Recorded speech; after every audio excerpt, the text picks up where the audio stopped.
You're watching the Battered Fans Network. The heroes are back.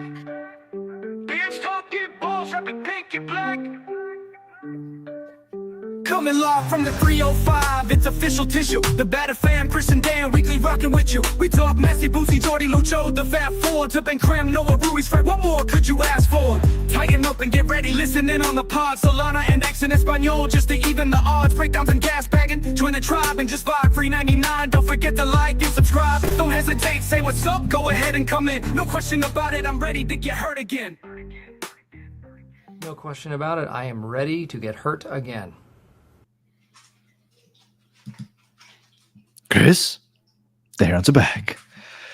Welcome everybody to episode number 352 of the Battered Herons podcast. I am your host, Daniel Granada, and alongside me, as always, the KBD. How are you doing, sir? You're on mute, sir. Nope. No, you know what? The mic doesn't want to work now because of this. Bing bong, bitch. There you go. Okay. All right. I don't even know how to follow that up. I appreciate everybody that was waiting. I know we said we would be on here earlier this week, but Chris's company, this is like their Super Bowl, I guess. So he's really busy this week.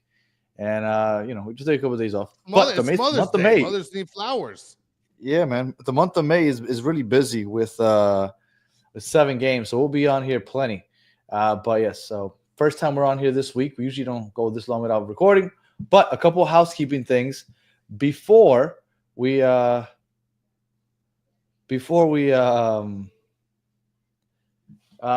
into the preview of Minnesota. First, Chris, did you hear the rumor that Kevin De Bruyne's discovery rights that were supposedly ours are now in Chicago's hands? Yeah, I heard, but like magically, what the Excel spreadsheet got passed over to Chicago? Is that what happened here?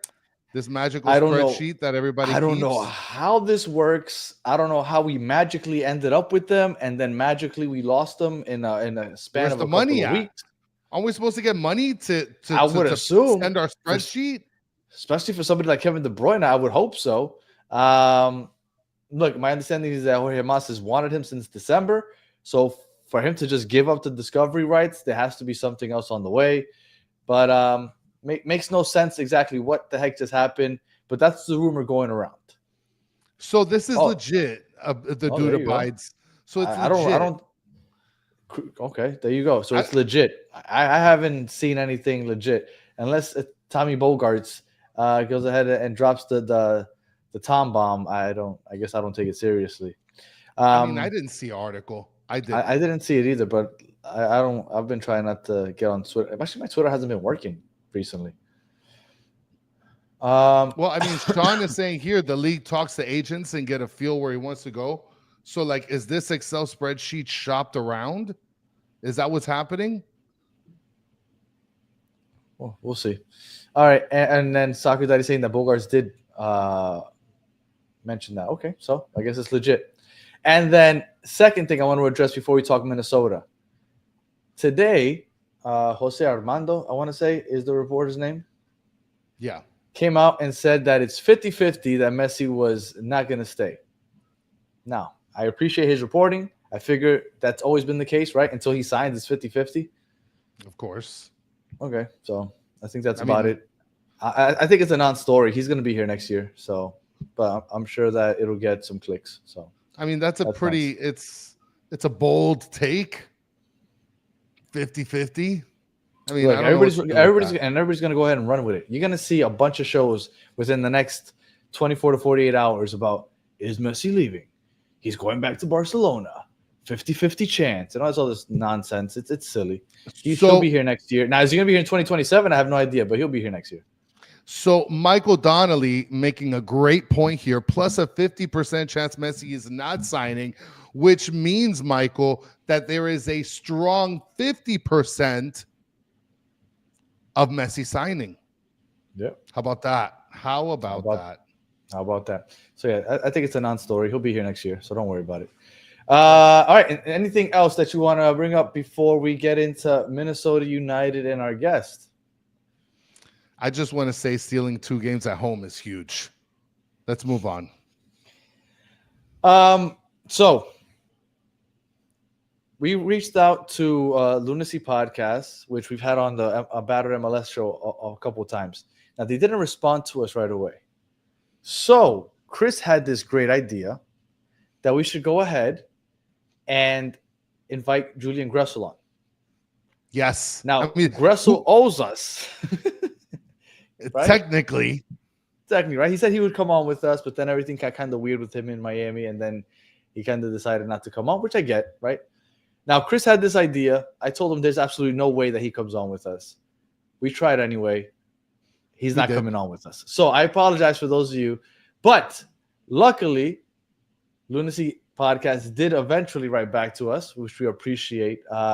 We've had, if you guys have watched them come on with us on the MLS show, we had Connor on before. Today we have David, because David resides in Florida. So without further ado, let's bring on David Sterling to the screen. There you are, David. What's going on, man? How are you doing, sir? I'm doing well. It's going pretty well. How are you guys? Living the dream. Good, man. Yeah, so we appreciate you jumping on with us. We got a little worried when you guys didn't reply, so we went for Julian. Yeah, I can't speak to that. I don't monitor our Twitter account very well. All good. But we knew Julian wouldn't join us, but we are happy that he's finally going to get some playing time because we thought it was really messed up the way they were doing him down here over the last couple of months. Big time. Yeah. So, Minnesota, one of the top teams in the West right now.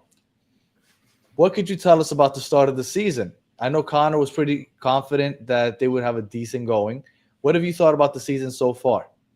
I think I don't know that I was very confident that we'd have a decent going. I think there were some questions as to how Eric Ramsey was going to come into this second season and whether he was going to pick up where he left off and whether we did enough in the offseason to shore up our depth and just, making things work. I was confident we'd make playoffs. I think that we started the season stronger than I expected, but also at the same time, I don't know that I'm necessarily super surprised by it.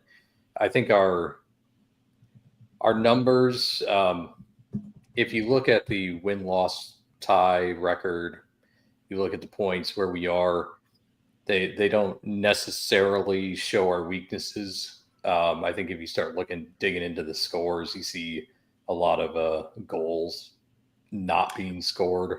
So I think you guys should have won that KC game for sure. Oh yeah. Our defense has folded a few times. Our defense has done really well as of lately, but our offense has sputtered. So I think overall the season has started well for what we want. Whether we can sustain this is questionable, in my opinion. But I think we're doing well. Well, and Danny, not only that, but they should have had it against Toronto. Like, this is on the Battered MLS show, Danny. We talked about how Minnesota can easily be a top of the conference if it wasn't for games where they kind of KC game. Yeah, that Sporting KC game. That I couldn't believe that you guys blew that 3-0. Lost 3 points. Yeah, and then it's because you guys. I don't even know. I remember I contacted whoever it is that you said runs your Twitter account, and I asked, "What the heck happened?" They're like, "We stopped playing our game."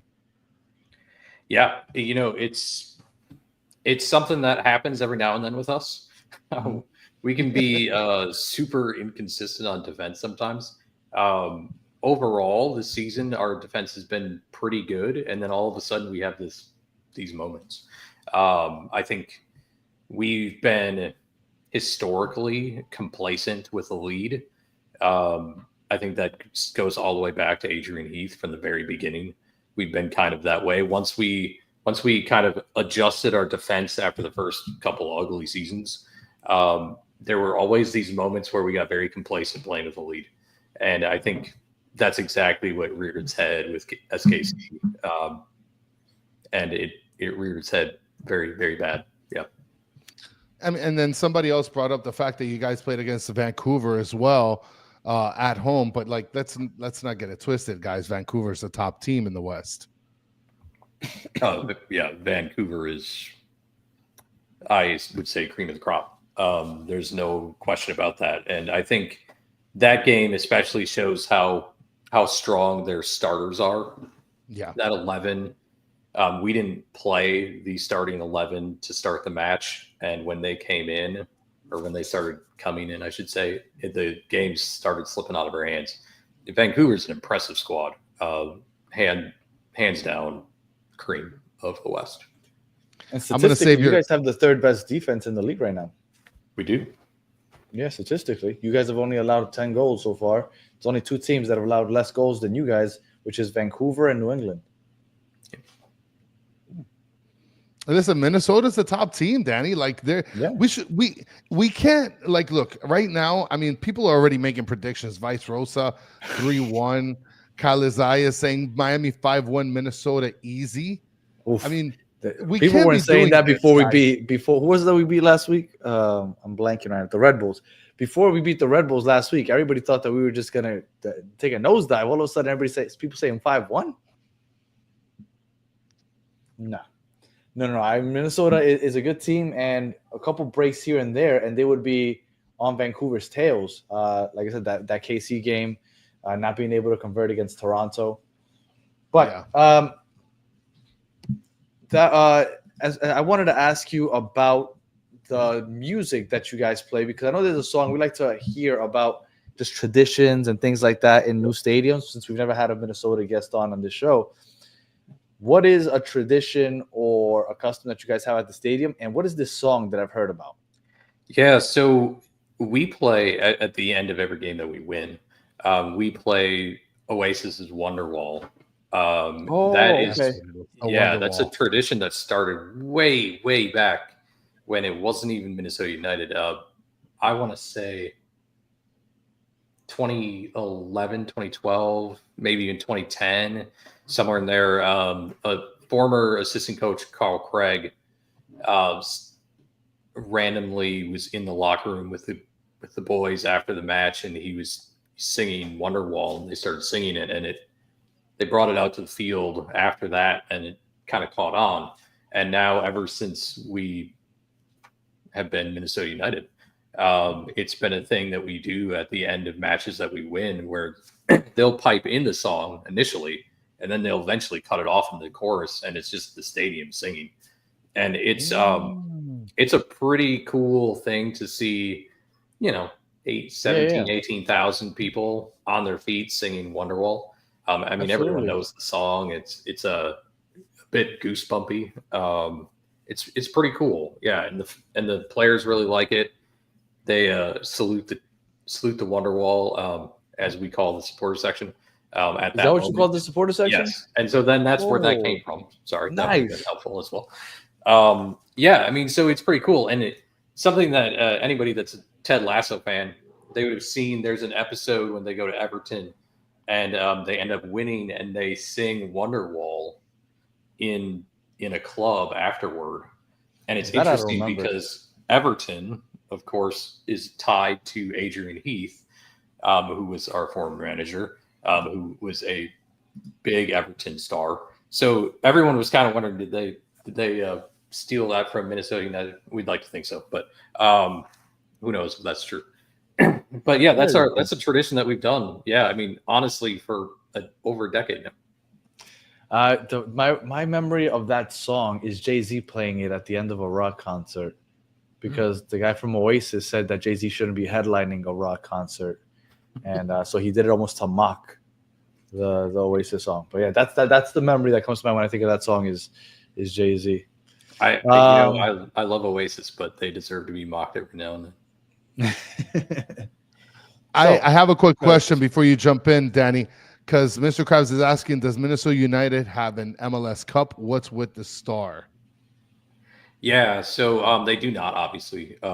Anybody that can Google can find that out. The Star is something that came from our original logo. It's the North Star, L'Etoile du Nord. And so the original logo, which I don't think I have, I don't have anything in my office that has it, but it was like this. So the star is way down here, down below, and obviously cup comes up there. So Yeah. I think You can tell it's part of the logo. It's not like an Yeah. addition to it. And the original logo, it was a black crest, so you could tell that the star was part of it. As MLS has come in and the crest is modified a little this bit. one? There you go. Yep, that's it. So that's where it comes from. And obviously not an MLS Cup, but I think MLS was nice to us and said, it's part of your We'll let logo. you keep It's it. been there. Yeah. How's attendance looking for this weekend's game? I would imagine that it is a packed house. I mean, we've sold out almost every single home game since we started in MLS, so I can't imagine it would be any different in this case. I know tickets were selling for outrageous amounts secondhand, so That's what I was going to get to. For anybody that's interested in flying, or if you live in Minnesota, going out to Minnesota United versus Inter Miami at Minnesota. I got a buddy of mine that's going to be going to the game. Actually, right now, the cheapest ticket you can find on Ticketmaster before the fees are $216, which is Section 8, which sounds close, but that doesn't seem very close. Oh, it's actually in the corner. Section 8 ADA, row ADA. That's actually what ADA handicap section. Yes, that is. Yep. And then you got here on, for everybody that loves Tick Pick, you can be able to actually get a ticket for $295, section 17, row 11. And that's with all the taxes included. $295 all in. So it's not terrible. It's not terrible. I mean, considering that it has the Inter Miami quote unquote Messi tax, it's not terrible, but you could tell that Minnesota is obviously taking some advantage here because they know that a lot of people are going to be looking into getting into this game. Danny's probably going to buy a ticket for his baby. No, with daddy duties, unfortunately. So I had to assist because we got 3 of them. So I'll take one, and my mommy can take care of the other 2 in the meantime. So sorry for stepping away. So as far as formation and tactics, how do you guys usually line up as far as your formation? And then you guys are more or less a counterattacking team. Yeah. So and before you answer that, will Gressel starting make a difference in the tactics? So first, I guess answer all of Danny's stuff, and then you can get to. You could have waited, Chris. I mean, yeah, okay. So I expect Eric Ramsey to bring us out in the 3-5 or 5-3, however you want to look at it. 2. I would suspect that's how we're going to play. However, we've had some issues with that recently. Kelvin Yeboah has been in a bit of a cold snap, and I think there could be an opportunity to shift away from that a bit, but I suspect that's how we're going to come out. I think that's where we're the most comfortable. It goes well with our counterattacking style. We seem to do really well on the wings to get that ball moving forward. Tani is outrageously quick, and Kelvin Yeboah is also very quick. I think overall the midfield transitions very well in that formation. So I suspect that's how we'll be. Chris, to your question, I have a feeling Gressel will not start. He started midweek in the U.S. Open Cup, and he played a significant amount of time. So I suspect he won't. If he does, which I personally would like to see him start. If he does, that could transition us a bit. I think we kind of started out in the U.S. Open Cup 4-3-3.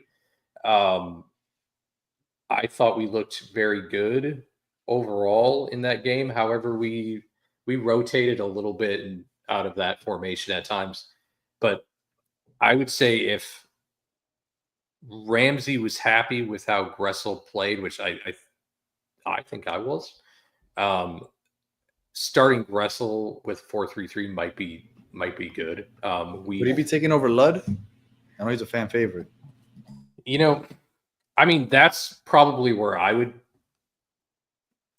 Well, yeah, that's probably where I put him. There's always a question mark with Bongi. He is a forward playing a wingback. He's done pretty well. At times, though, if he does not have the ability to drift into the center, he does not perform as well as he could. So I think there'd be opportunity there to shift Bongi off as well and bring Gressel in there. And then shift the formation, of course. I don't think I'd want to see Gressel playing wingback. So I think Lud would be the obvious guy off. Well, it's a weird. I guess you guys are sitting sort of in the same weird place where we were, where we got Gressel, and as a right wing back, he just wasn't doing it. And then they threw him in the midfield, try to see if he can be effective there. Wasn't doing well there, but obviously had Messi in front of him, right, occupying that right wing space. But then when that right wing space became open and available, when Messi was out due to injury or international duty, he took over and held it down and then some for us. So at the right wing position, Gressel is great. He's great for us and great for any other team. Great there, yeah. Yeah, and that's what I was really intrigued about when we decided to get him, because I've always thought that he was great in that wing position. But the limited amount that I've known about him was defensively, I would not want him doing wingback. And so for me, it was interesting to think, what are we trying to do here? I think overall, like I said, Kelvin Yeboah has been really on and off now lately over the last several games. There's not a lot of pressure from behind with him in the depth chart. So to bring in Gressel can move Bongi into the depth chart more in the attacking forward position where he probably belongs, which might apply pressure up top to get Yeboah and kind of moving again.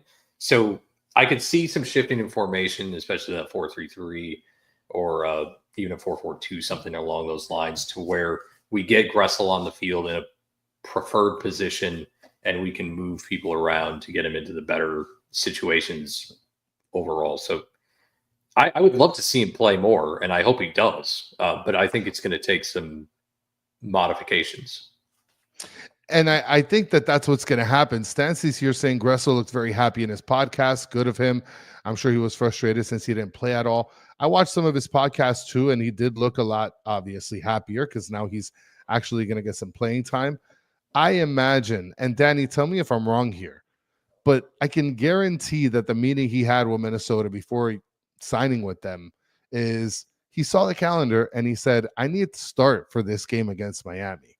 Like, that's part of the negotiation. There's no way he doesn't start. I mean, this thing has been circled, X'd, triangled, all kinds of. Listen, he's been waiting for this matchup. Are you kidding me? Even in a pink jersey. I will tell you, if anybody knows the strengths and weaknesses, it's going to be him. Right. So speaking of that, what are the strengths and weaknesses for Minnesota? I think our strengths definitely are our ability to transition the way we do. The speed we have, even in aged legs like Robin Lod, just the ability to transition with quickness and get those key passes in where they need to go, get some ball movement very quickly on the counter. That's our strength, without a doubt, when it comes to the attacking side. On the back side, our center backs have always been very sturdy. It doesn't matter if it's Boxel is a beast. Yeah, it doesn't matter if it's Romero, Boxel, even Dugan, Diaz.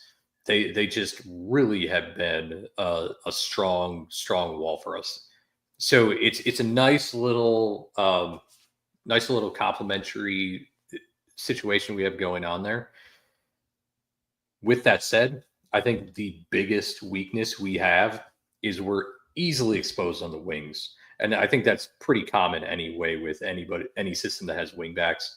If our wingbacks will get up, especially like I said with Bongi, he likes to move up, he'll overlap, and then he'll cut in, and he will get inside to the point that he's straight on goal. And that right side, our right side, can be very exposed in that situation. Also, with the questions with Rosales, after the, I don't know what we want to call it, potential discriminatory situation words that he exchanged. We don't really know what his status is. So now we've got depth pieces playing on the left side. The wings are always going to be our weakness. They have been for a very long time, and they're even worse in this system. Yeah. Well, and the crazy part about it is, like you said, typically when you have wing backs, that area could be exposed. Now, the one benefit that I could see, and I'm pretty sure Danny will agree, is that if you guys are still considering on Gressel as a right wing back, more or less, then that means that there's a little bit more than just a weakness in the wing back sort of area. With us, our wing backs push up all the way to the end, but recovery wise, they're good. They're great with recovery. And then on top of that, we have Noah Allen as a center back who is naturally a wing back who covers that sector whenever Jordi Alba is hauling ass back on defense. We play with fullbacks, not wingbacks, because we play with a 4-man back line. But we haven't been using our wings very. Like, we don't attack up the wings. That was why everybody was so excited last week against the Red Bulls, because we finally added some width to our attack. So hopefully we can use that this week, because we haven't been doing it this season. At least that's what I see happening for sure. Players to watch. Like, if people aren't accustomed to watching Minnesota, which they probably aren't, what player would you say, look out for this guy? He's going to stand out when you watch this game on Saturday. Without a doubt, my player to have a breakout season, Joaquin Pereira. He is, I think, he came in this weekend. Yes. I mean, he came into this season kind of, no one really knew what to expect. And I said, you know what? He's going to find his role. They're going to get in the ball more. He's going to get more centralized, and he's going to be able to get more key passes in, just kind of lead the attack more. And that's exactly what Ramsey has done over this start of the season. I think players to look out for, that's him. If he can stay in that central location, move in, shift around, and get those open looks, he kind of sits back and he can find his man and he can make some good moves. I mean, he's no Lionel Messi, of course, or anyone of that status. But I mean, for MLS, I think he is on the cusp of being something really good if they can continue utilizing him in where he's most strong for us. And I think we've been seeing that lately. That banger, a great shot. He's got a really good vision. He had a brace this past weekend, but the first goal was just I don't know what that was. The first goal, he basically just rolled it between the it was arms and legs. It was weird. Yeah. I think he's the big guy to watch. I think on the other side, further up, I should say, Yeboah has been so quiet that we know he's got quality. So, if he's going to have a breakout moment, I think that would be, he could be somebody to watch. But I would stick with Pereira. I think he's definitely been on the up all season, and I think he's going to be a difference maker. And so Trap doesn't really last weekend. Yeboah? Why didn't Yeboah play last weekend? I think they were just giving him a rest. He had a bit of a ding. I want to say it was ankle. And I think, they just figured why not rest him and let him get some time. Yeah. And so, and Will Trapp doesn't give problems to Pareja in that center area. No, I think they've figured it out. Trap has done very well this year in just kind of marshaling. He stayed back mostly, but he has found his way up on occasion. But Yeah. they interlink very well. I think that overall, they haven't stepped on each other's toes. Pereira has done well, kind of staying a little bit more forward, and Yeah. Trap has managed to kind of hang back a little bit more. So yeah, overall they've done well. So, Danny, is it time for the whisper question? Yes, I'm gonna ask you the whisper question. All right, it's not as weird as Chris just made it sound. So let's say you are a degenerate Let's. gambler, Yes. hypothetically, and you decide to put the house on Miami, but game day comes and you start to doubt it. You're like, you know what? I got the house on Miami, so I need to make sure that Miami's gonna win. So you go ahead, game day, you find Mascherano because for some reason you have access to him. You walk up to him and you whisper in his ear, "This is how you beat Minnesota." What are you telling him? Or Gressel turns into a spy and does it for you. Right. I would say be aggressive, particularly on the wings. But pressure us. Keep us on our heels. I mean, we will sit back and absorb a lot, but eventually we crack, just like most teams will. So I would say if you are going to beat us, you want to push us and challenge us and pressure us as much as possible. Attack the wings. We will get compact. We will open those wings up. Crosses, if you can get those crosses in to make a difference, You took our that crosses. is that's the way to do it, because we will crack on the outsides, especially the flanks are weak. But you know what? That's where our over the last month, our weakness has been playing against those compact defenses because we weren't using the wide areas. So we were happy, even though it's too late because we've already been eliminated by Vancouver.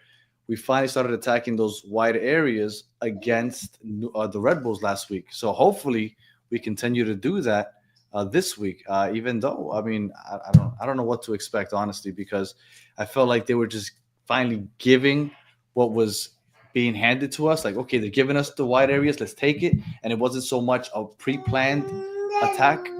So I don't know what the plan's gonna be this week. Well, it's going to be a big game. I'm looking forward to it, Danny. Prediction time. David, what are you thinking prediction-wise? Allianz Field isn't as strong as it used to be. We used to expect a win when we were at home. I think the celebrity effect could be a big problem for Minnesota. I don't know that we are. Do you think that there's gonna be like a high Messi? Because I don't want to say Inter Miami, but like a high Messi fan base there. I think there will be. I think that the home field advantage will not be as strong as we would like it to be. I also think that there are a lot of players, because who wouldn't be just in awe of playing against these guys? For sure. I mean, they grew up watching them. I think that there's going to be a level of, just celebrity effect. I think overall, I don't even want to say it's just Messi. You guys have multiple players that will potentially fall into that role. So I think that will be a challenge for Minnesota. I will go with 2-2. Oh, okay, that's bold. You actually just so everybody knows, the last time Minnesota drew at home was, if I'm not mistaken, this was against LA Galaxy.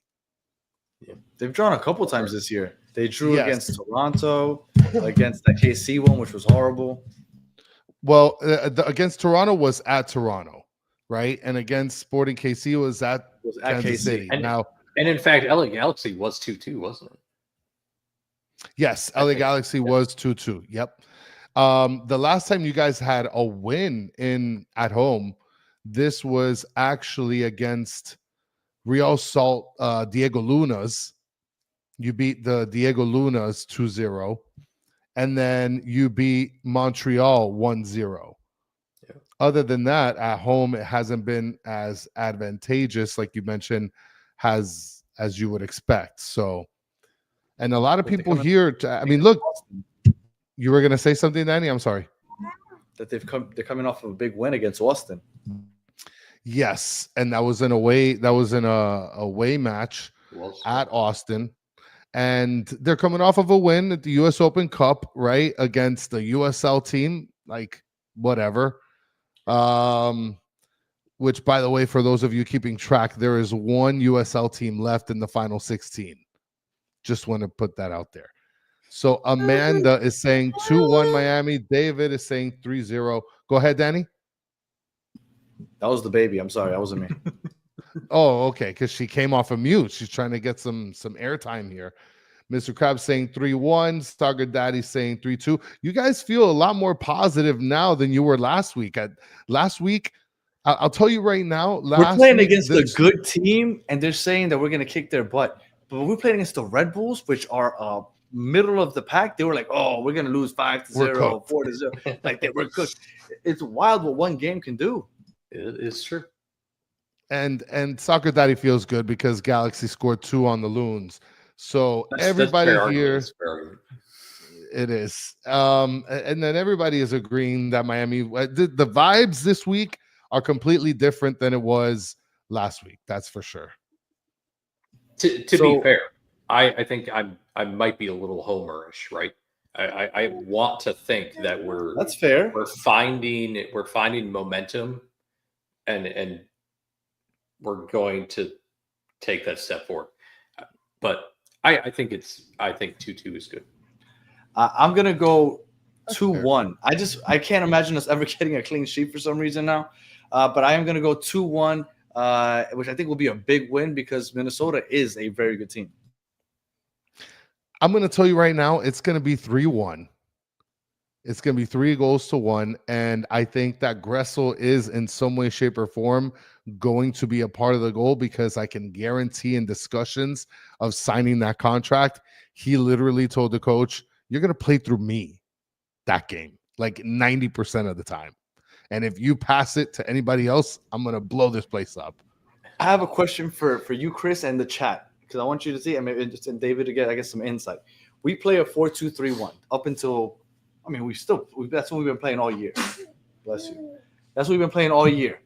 My question to you, Chris, and the chat, do we stick with that or do we change to a 4-4-2 or 4-3-3 where we have Segovia play a little more centrally? Because last week, the last 30 minutes, we saw what Segovia did linking up with Messi in the center of the pitch, and it worked perfectly. That was the best 30 minutes Messi's played over the last month. Do you guys think we play the same 4-2-3-1? Or do we switch it up to something where Segovia can kind of link up with Messi in the center of the pitch? I think that it's going to be changed to something different because if there's any game you want to change it differently to, it's going to be against the team that just recently picked up a guy who is like in it to win it with the team, right? Because you're expecting he hasn't seen a lot. Okay. Correct. So that's what I imagine because obviously this team is literally picking at his brain, like, what are they going to do? How do they play? Where do they put their players? How do they switch their tactics? So I do think that they are going to make a change. I think that they're going to make a change where Segovia plays the middle. I think that this might be a game, honestly, Danny, where I don't see Yannick Bright or Redondo starting. I think that what ends up happening is Segovia is going to take the middle and they're going to put Messi at the right wing. They're going to switch it up completely. They're not going to have him play like the 10. They're not going to have him play like right top striker. No. That would be interesting. But now, David, we're coming in there with no game plan. Because we've been a mess over the last month. They're still trying to figure it out. Yeah. That Yeah. sounds like success. Yeah. All right. Well, We are at the end. I don't know if Chris wants to ask. We usually ask a couple questions to our guests just to get a better feel for them and Minnesota, I guess, in this case. I don't know if you got time to indulge us with some silly questions, David. Sure. Yeah. Okay. I hope you're ready, David, because they're coming in and they're coming in hot. Just like All these right. pieces of steak. You have to pick one of these 5 pieces of steak and one of these 6 pieces of toast. Which one are you going with? The steak definitely 2, and the toast 3. So far, pretty generic so far, right, Danny? Those are pretty good choices. He gives you the thumbs up on that. Let's go with the sandwiches. If you had to make a sandwich with this, yes. If you had to go with a sandwich with this kind of bread, what way are you cutting it? Diagonally or north to south? Diagonally. Diagonally. That's embarrassing. Round of applause. That is an embarrassment. I am a north to south kind of guy. Danny is the triangle guy. All right. So before I ask this question, because this always comes in, I'm going to let the chat choose. What do you guys think David is? A puller or a pusher? Okay. I just want the answers to come in for a little bit. You're probably thinking, what the hell is this guy talking about? Puller or handbasket. Okay, we're gonna see. Well, and look, Mike V just answering from the last one. Triangle has less crust. That doesn't even make any sense, Mike V. What do you mean? I mean, in reality, it does have less crust. So far, we got a puller, we got pushers. Everybody else is saying that you're a pusher. Rick A says David looks like he pushes a handbasket. So we're gonna get to the question then. So a lot of people like to push their shopping cart like this. I am a very unorthodox grocery shopper. I pull my shopping cart like a hobo, I guess. And so the question is, David, are you a puller or a pusher? Or a handbasket guy? Oh, that's a fair point. I would never. It depends. If I'm at Publix, I'm a handbasket guy because I'm not going in for anything more than a few things. If I'm at like Costco, I'm a pusher. Oh, but like we can't do that. That's illegal. I mean, you can only push. Even though I pull at Costco. There you go. All right, David's so is a true. We'll keep it moving and grooving, Danny. David, boy bands. It's either one side or the other, and you got to make a decision here. Does Oasis count? I guess. Backstreet Boys are in sync. I'm gonna go in sync. Oh, yeah. Yeah. But are you choosing in sync or Justin Timberlake? No, in sync. And there's a backstory to that actually. When I was a teenager, I worked at Kmart, and we were teenage boys. I was kind of a punk rocker, spiky hair, all this stuff, colored hair. And a coworker bet me that I couldn't tear off the tag on an NSYNC poster and CD and go through the checkout and force the checker to do a price check on the both items. So I'm this punk kid going through the checkout with NSYNC poster and CD and having to do a price check. It's a lame teenage prank thing, but so that's why NSYNC. Yeah. Oh. Well, I don't know. I don't know. Backstreet Boys to me is just so much Danny, better. Before you answer ask the other questions, Mike V is breaking this down scientifically. When you cut diagonally, there are only 2 sides of crust on each side. Down the middle has 3 sides of crust on each side. Boom. Mic drop. But is that more crust? Is that more crust? It's not more crust. It's just the way you're cutting the crust. I feel like there's a theorem in here that would determine the correct answer, but I don't. I'm too. I'll ask ChatGPT. All right. And I don't know what question Chris is asking me to ask you because I didn't have any questions. But the superhero. oh well, I mean, David, is Super Mario a superhero? 100%. Absolutely. That's my guy. David is my guy. There we go. One more time. Give it up to David. Much appreciated. Hold on. Not too fast there, Danny. Is Batman a superhero? Sure. Yeah. I mean, if Super Mario is, I guess Batman could be, right? I No. almost feel like that's a trick question. Yeah. Yeah, I think so. But the thing is, Super Mario actually has the abilities by gaining powers. Oh, sure. Batman's just a Home Depot customer. That's a good point. That's valid. Theoretically. All right. Last question, and then we'll stop bothering you, David. I'm gonna let Chris ask it because it's like a horse and duck thing that I still don't understand. But would you fight one horse-sized duck, like the lake ducks, okay, or would you fight 100 duck-sized horses?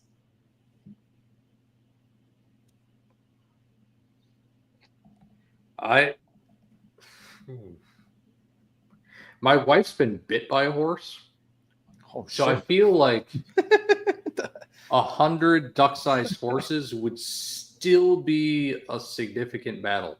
So I'm going to go with a horse-sized duck. That's what I tell Chris. I'm like, you don't realize what 100 duck horses look like. Yeah. It's a lot. That's a lot. They run fast. I would probably still strong. I also like the I should fight loons. I would totally fight loons because loons can't go on ground. They're like lopsided, so they have to be in the water. Well, or fly. So can they fly? I mean, you would take on flyers? There's no way I'm fighting things that fly. Oh, yeah. What do you mean? That's pretty crazy. Those things? Are you kidding? 100 flyers? Yeah, I do that. That sounds like it reminds me. It reminds me of like a Centipede or some old arcade game, Galactica or something. I could do that. Yeah, I do that. Yeah, I don't know. I mean, but I would fight something that flies before I fight something in the ocean. Oh, yeah. Okay, at that point, you're out of your element. Yep. Yeah. All right, David. I just looked it up, Mike V. There's equal crust on both cuts. That's what ChatGPT told me. You didn't really take that question seriously, did you? No, I didn't, but I still wanted to ask ChatGPT. Oh, okay. I can't ask ChatGPT because the way you said it made it sound like oh, okay, you know what, we were wrong. You're also forgetting about the bendy crust on the toast. But you're not getting rid of it. The top doesn't of the matter bread. how you cut it. You're not getting rid of it. But the volume of the bend might give the volume stays the same, more Chris. or less crust. I don't know, Danny. I'm just saying. I want to fight you right now. I want to fight you right now. I would say next. Now, however, is it a butt or a heel? The last piece of bread. Oh, the heels are the best. Ugh. So you call it a heel? Okay. Well, I call it the okay. See, now that would be all crust, right? So that is all crust. That throws everything in the. But who even eats that? Danny is. David, do you eat that? Who even eats that? That's the best bread. Absolutely not. I throw it out. Yeah, me too. I throw that out. Chris is the only weirdo. That's the best. Anybody that says bing bong, it's just a I keep it to keep everything else fresh, and then I throw it out. Absolutely. Yeah. What? Yeah, nobody eats that. My goodness. I cannot believe you guys are. Oh yeah, wait, hold on. There's one more question. What is David drinking? This is rum from St. Augustine Distillery. Ooh, nice. Okay. You live in Florida, correct? Correct. Lakewood Ranch. Okay. Florida. I also saw someone ask me if I was a Prince fan because I'm from Minnesota. To be fair, I'm actually from Wisconsin. I lived in Minnesota for many years. I am not a huge Prince fan. I'm not. Well, I was going to ask you for Florida or Minnesota. Sorry, Do I you prefer? to live? Minnesota or Florida? Totally Florida. Yeah. Okay. I Is it the hate weather, cold or- weather. I hate cold weather. Okay. There you go. All right. All right. Do you have Green Bay Packers tickets? No one has Green Bay Packers tickets. Season tickets. No. You have. That's a there are lineage. 80,000 fans that have season tickets, and that's it. And they'll never give them up. Right. Yeah, that's pretty cool though. We appreciate you coming on, hanging out with us, having some fun with us. Please let everybody know where they could find you if they want some more Loon talk.